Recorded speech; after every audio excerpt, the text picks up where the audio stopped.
Hello everybody, welcome back to our YouTube channel. This is one of the first in our video series on ethical scenarios. Today we're going to go through the foundations of ethics so that you can apply it to almost every ethical scenario.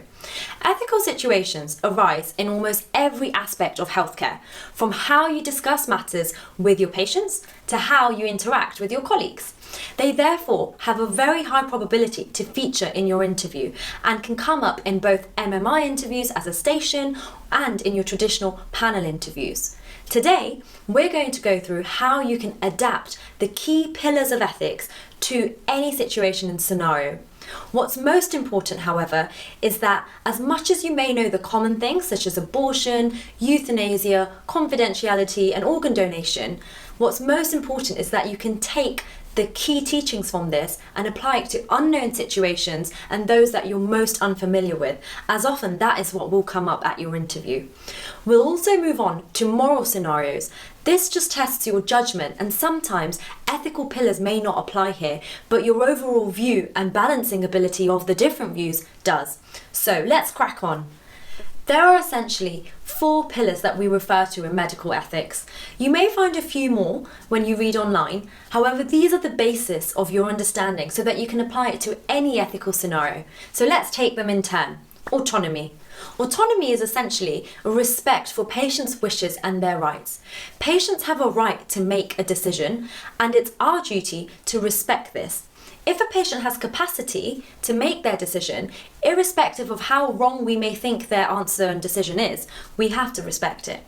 So, what is capacity?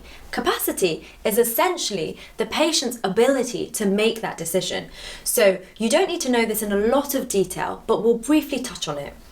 If you give the patient enough information to make a decision, tell them about the pros and cons associated with that, and also the potential risks of harm, if they can understand all of this and balance this and then communicate their decision back to you, they essentially have capacity. Now, if they're unable to do any one of these 4 things, then they're deemed not to be, and you can act in their best interest. Our second pillar is called beneficence.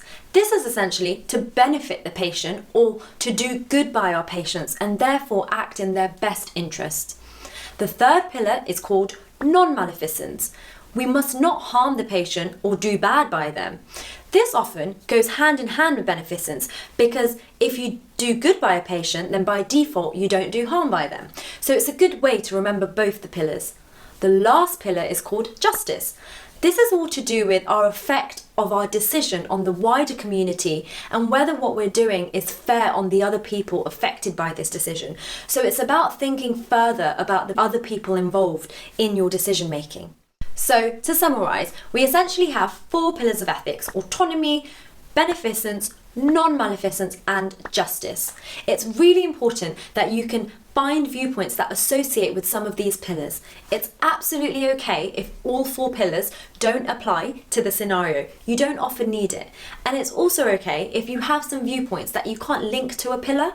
As long as they are valid and you can balance them and integrate it to the scenario presented to you, it's fine.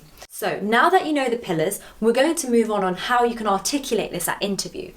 The most important thing interviewers and admissions tutors are looking for is your ability to balance this differing views. So trying to balance the different pillars and the pros and cons of the scenario at hand is essential. You may also have a view that you don't agree with. What's most important is still that you state that view. We'll always face in our life people that we don't agree with and viewpoints that we don't agree with, but acknowledging this shows maturity and that you're a rational thinker. So be sure to also mention views that you may personally not agree with, but still acknowledge them at interview. So once you've discussed the ethical scenarios and balanced them, you should end with reflecting and giving an overall summary. One thing to remember is admissions tutors do not like it if you sit on the fence. So if you are asked to give an overall view, you should give your view and back it up. You may say why other people think one thing and why you think this way, and that's fine, but you should always give your overall view. We've now gone through the 4 pillars of ethics, how to balance them, and when to reflect and give your overall summary. In the videos to come, we're now going to apply these techniques to different scenarios such as euthanasia, abortion, organ donation, and many, many more scenarios.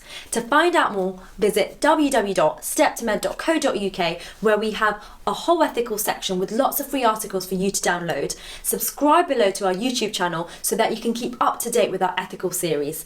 Take care and we'll see you soon.